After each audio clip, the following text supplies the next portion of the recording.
Thanks once again for joining me, and thanks for taking an interest in your local governance and politics. Today we're going to take a really quick look at tonight's Brandon School Division Board of Trustees agenda. The way you can find this is going by to the BSD website, go to Board of Trustees, board meetings, the current school year, board agendas, and click on the attachment you're looking for. One thing I guess I'll note before I forget, the last recording I noticed that the microphone audio was quite low, so I'm making an effort to speak directly into the mic. This is going to be trial and error for me. I may pop the mic. I'm sorry, I don't have AV experience. So moving forward. So here's the agenda. Again, as before, I've gone through and sort of highlighted some of the key things I thought was interesting. We're not going to go in detail. There's 43 pages of information here. So we're going to try and do this quick. So this is the broad layout of the agenda. Generally, the public session of the meeting starts at 7:30 p.m. The board at least I think the board meets at around 6 p.m., a bit earlier, to go over any in-camera, that basically means confidential items. We'll see some of that mentioned later on. So anything that is in-camera discussion, to my knowledge, is never provided on the agendas. Whether that's a good thing or a bad thing, that's maybe a matter of opinion. There's not a whole lot on this agenda, which is, I would say, pretty typical.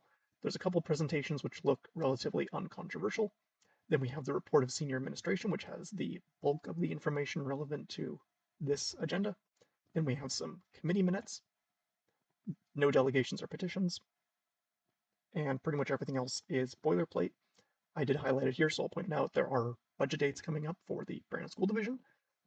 They're a bit subject, as they say here, on provincial funding announcement, but those are mostly happening in late February, early March, tentatively.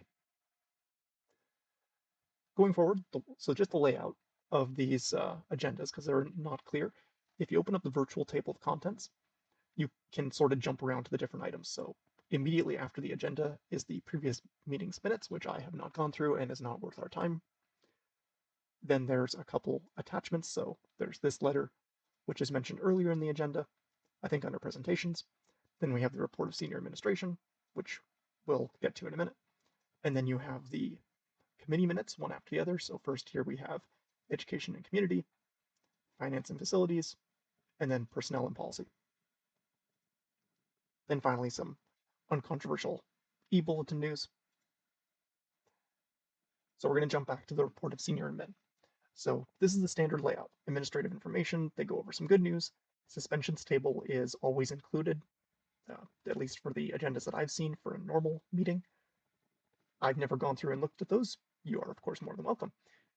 There's community connections and school visits. Again, that's included with every regular meeting agenda I've ever seen, but I would never go through those. That's all pretty uncontroversial. Information items, they have a few different presentations, all to do with the student statistics. So we have student mobility, which again, not a technocrat, not a technician, but my broad understanding is this is basically the net movement of students, whether students leaving a school or coming into a school. So they have a table here that you can review.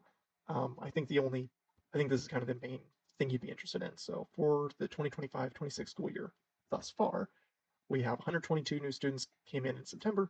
Then we lost 33. I mean, lost is a poor word or poor term, but lost, quote unquote, 33 students, then gained 4 in November, then net 0 in December.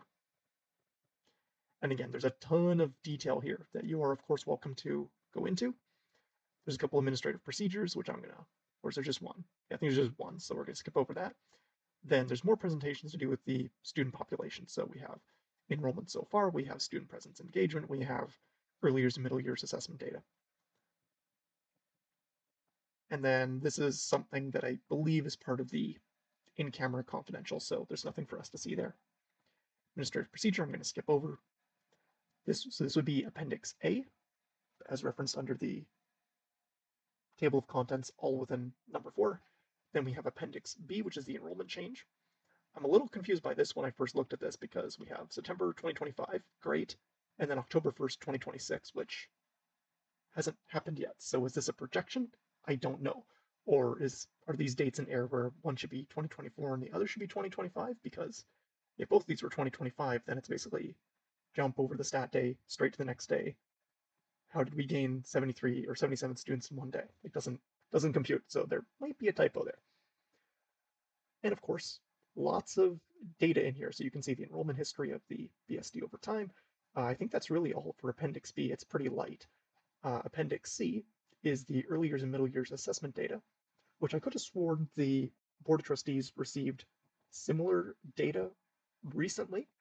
Um, so I don't know if it was exactly the same. It may have been slightly different, but these graphs look familiar, at least to me. So you have some grade 3 reading, grade 3 numeracy, then you have grade 7 numeracy, grade 8 reading, writing, lots of graphs to sort of compare how's the BSD doing compared to the provincial average. Again, over, looks like most of these are decade-long timelines with some gaps due to the COVID years. So again, lots of detail that you can look at.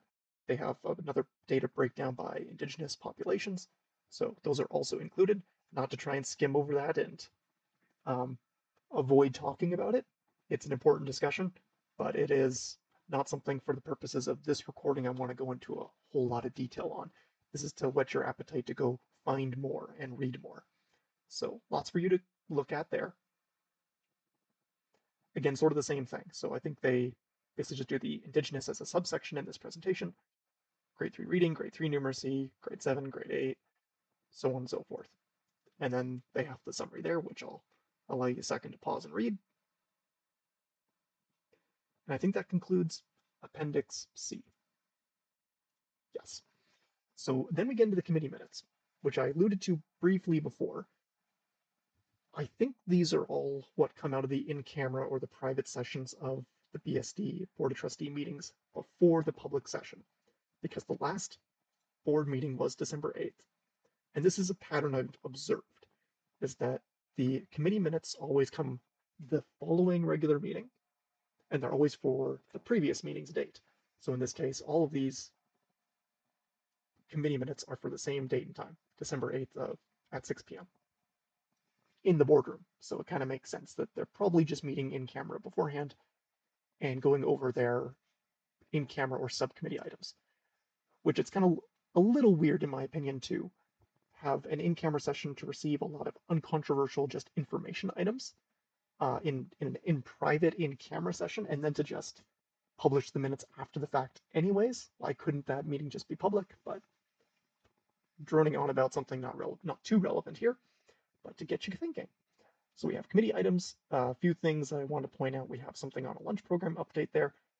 Indication by the superintendent, Mr. Gustafson, that the division is implementing the hiring of EAs in schools. The division is working on having everything ready for next year's registration process to reduce the workload on parent councils.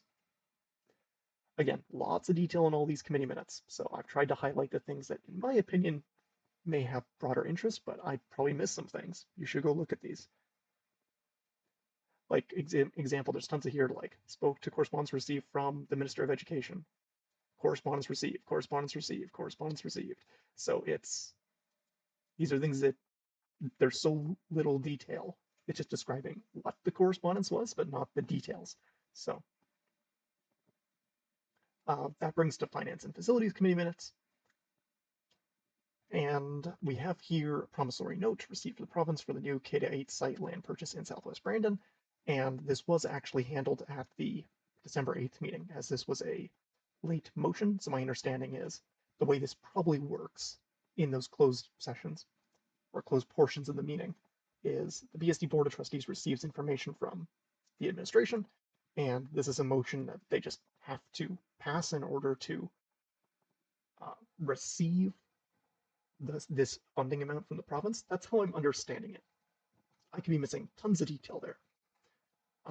But point being, this motion was raised from committee. They didn't pass this motion in committee. They only agreed to bring it forward into the public session. Because my understanding, again, I pepper everything with my understanding, is that when in camera, a board can't pass any motions as a collective except to leave the in camera portion. That's all they can do. So nothing of consequence gets done in camera apart from receiving information. And that's what happened here. So if we jump all the way, so we're at finance and facilities now, let's jump to the regular board meeting minutes and scroll down to the portion where they have motions. You should have it here, right here. So these are the regular motions. And then we have this late motion, and this should be, I haven't gone through and read it. Go ahead and read it yourself. This should be the exact same text that was raised from that committee. Just trying to give you an understanding as to how does this all piece together.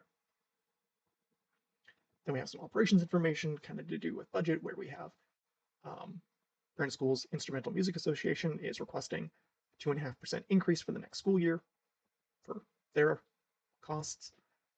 And the Manitoba School Boards Association will be providing funds to cover valuation fees for the first 3 buildings in each division for 2025-2026, and that divisions are to include the projected costs in future operating budgets. I think this is all to do with, well, I think it's kind of up here, insurance valuation. So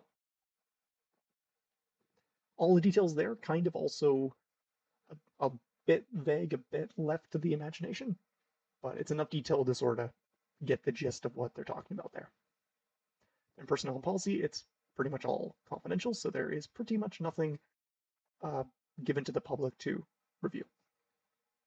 That is also pretty normal across all boards I've observed. And that is pretty much the agenda. So lots of information that I had to skip over because this recording would be way too long and not productive if I tried to read between the lines and interpret things for you. I recommend you try and do that yourself. And I further recommend to attend the meeting and observe what is going to be presented as it pertains to everything laid out in this agenda, and really to attend the meeting. So all that said, hope to see you there, and that's all for this one.